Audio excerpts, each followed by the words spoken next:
Human rights are supposed to be capable of, I guess, helping us understand every aspect of our lives, right? Every aspect of our societies. And they're not just about violations of human rights, they're about a positive vision for what human life could be like. So I think there's just a huge variety of questions that you could explore using human rights, whether they're policy questions, very, very abstract theoretical questions, or even creative work.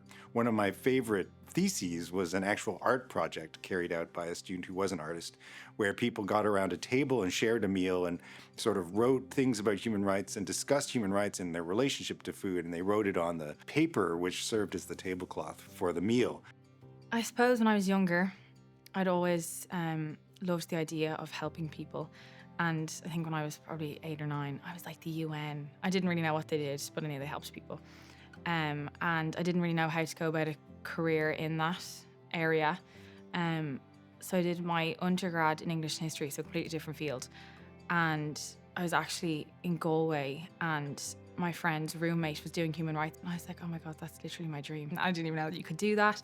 So when I came home, I looked it up and I saw the master's at UCD, and I was like, oh my God, this is perfect.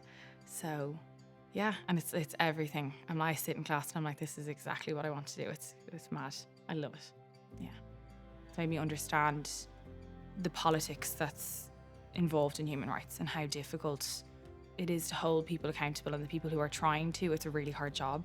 Do you know? So I think it's made me really kind of understand the mechanisms of how we can try to enforce human rights and how difficult their mechanisms are. Just in our school, you'll get some very abstract philosophy of human rights. For me, what is a right? What kind of obligations does it require?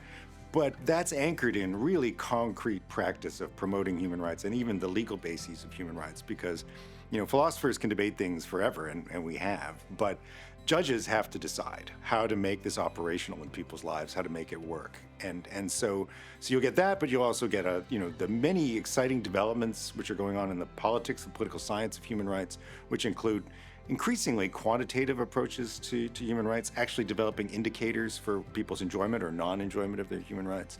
And over in law, you'll get actual legal experience in terms of studying human rights. And that's even before you go to the policy sector, and the NGO sector, which is particularly vibrant in Ireland and contains many of our graduates, but also just is an extremely lively place, all connected to the Department of Foreign Affairs, which promotes human rights in Ireland and abroad.